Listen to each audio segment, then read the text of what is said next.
perannya Gibran itu dianggap nggak ada. Itu sakit guys. Pada saat acara hari lahir Pancasila yang dihadiri Megawati dan Trisutrisno itu terlihat banget guys, bagaimana canggungnya Gibran ketika bertemu dengan Megawati, orang yang dia khianati, dan bertemu dengan Trisutrisno, orang yang menginginkan dia dimakjulkan. Waduh, keren. Mereka duduknya satu meja berhadapan. Dan pada saat berjalan Mega sama Prabowo, Gibran tuh di belakangnya Mega gitu. Dia kayak orang bingung gitu loh. Pada saat rame-rame mau menuju ke ruangan tuh, nggak tahu ruangan apa, itu kan ada rombongan menteri-menteri, ada Megawati, ada JK dan lain-lain. Itu Gibran tuh kayak anak hilang. Dia kayak orang bingung, cuek. Kita lihat aja videonya tuh kan. Dia kayak orang bingung sendiri gitu. Terus bagaimana ketika dia bertemu seorang Trisutrisno yang menginginkan dia segera dimakjulkan. Itu luar biasa. Pemakjulan Gibran ini sudah disetujui oleh Trisutrisno untuk diajukan ke DPR. Gibran, dia menjadi wayang yang dimainkan oleh ambisi orang tuanya. Di sisi lain, dia tidak mampu mengemban ambisi dari orang tuanya, ya berjalan seperti robot, tidak mempunyai roh dan nyawa. Jadi jujur saya melihat pada saat peringatan Hari Lahir Pancasila, Gibran sangat kaku sekali. Dia tidak bisa ngeblend dengan lingkungan sekitarnya. Lingkungan sekitarnya juga melihat, apalagi sekelas Ibu Megawati Soekarno Putri, sekelas Pak Trisutrisno, sekelas Pak Yusuf Kalla, melihat, jujur ya, jangankan satu mata, semua tidak mau melihat kapasitas Gibran karena tidak mempunyai kapasitas apa-apa. Dan seluruh Indonesia, warga Indonesia yang waras, dan seluruh elit-elit negeri ini, termasuk para menteri sekalipun, tahu proses Gibran menjadi wakil presiden itu dengan menyalahi aturan dan etika ketatanegaraan, memperkosa undang-undang, memperkosa konstitusi. Semua orang tahu. Bohong kalau para elit tidak tahu. Jadi dari segi hal ini pun mereka wajar kalau secara pribadi Gibran juga tidak dianggap apa-apa.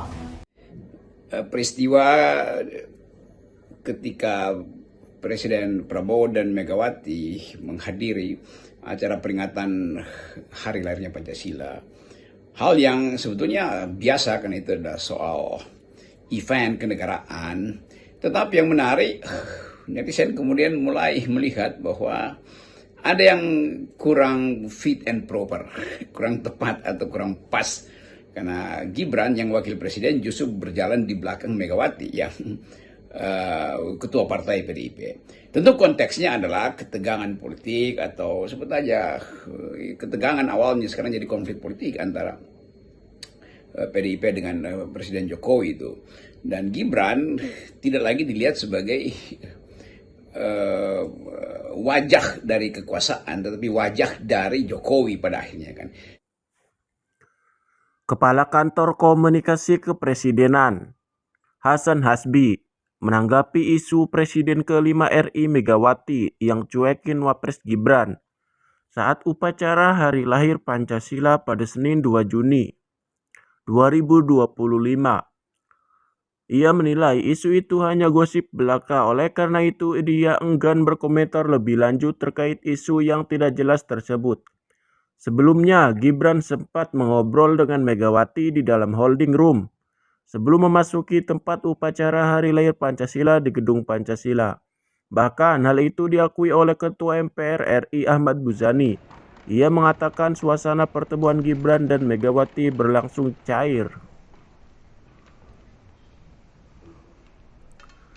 Ia juga menjelaskan bahwa sejumlah tokoh hadir bersama Presiden Prabowo, seperti Wakil Presiden ke-6 RI Trisutrisno, Wakil Presiden ke-10 dan ke-12 RI Yusuf Kalla, Mensesnek Prasetyo Hadi, dan Menteri Luar Negeri Sugiono.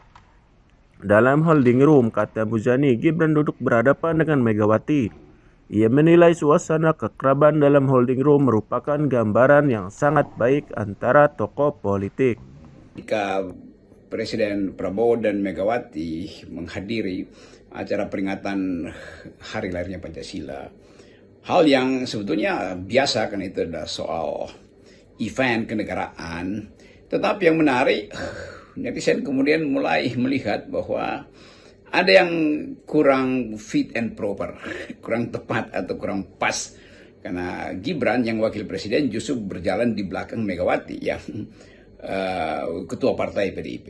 Tentu konteksnya adalah ketegangan politik, atau sebut aja ketegangan awalnya sekarang jadi konflik politik antara PDIP dengan Presiden Jokowi itu.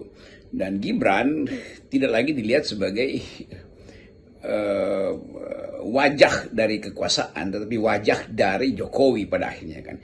Jadi kalau Gibran berjalan di belakang Megawati, lalu netizen mulai menganggap bahwa yaitu artinya secara moral atau bahkan secara sebetulnya politik aristokratik, Gibran itu tidak lagi dianggap sebagai sosok yang punya political standing, apalagi moral standing, untuk berjalan berdampingan dengan Ibu Mega atau berdampingan dengan Presiden.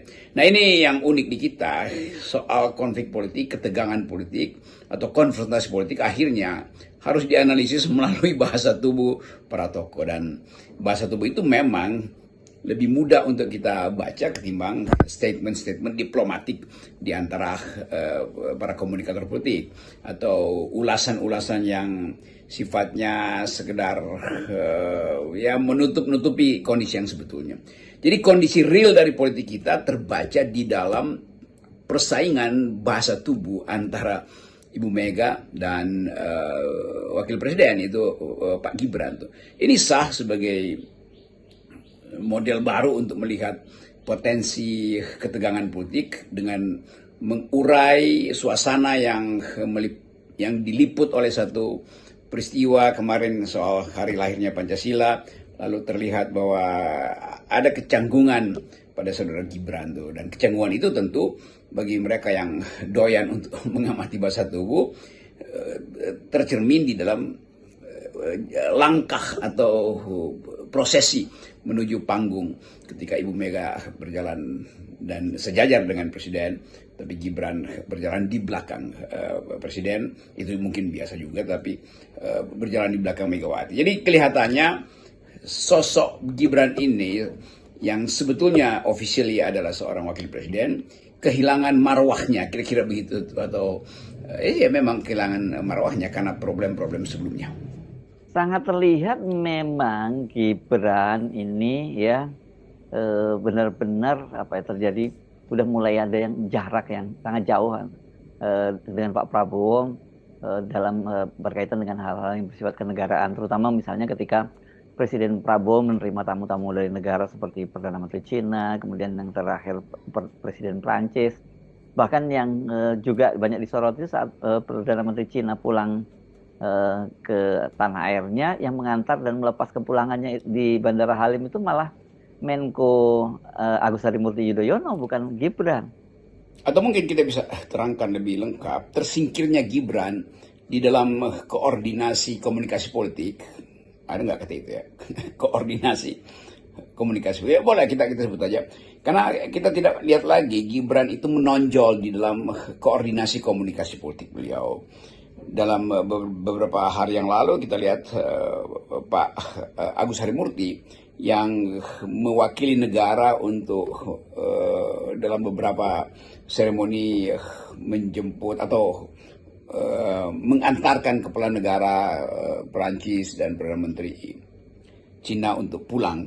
Jadi kenapa bukan wakil presiden? Hal yang sebetulnya jadi semacam prosedur resmi bahwa dijemput oleh presiden dan diantar pulang oleh wakil presiden. Jadi profil Agus Harimurti tiba-tiba menyalip profil Gibran.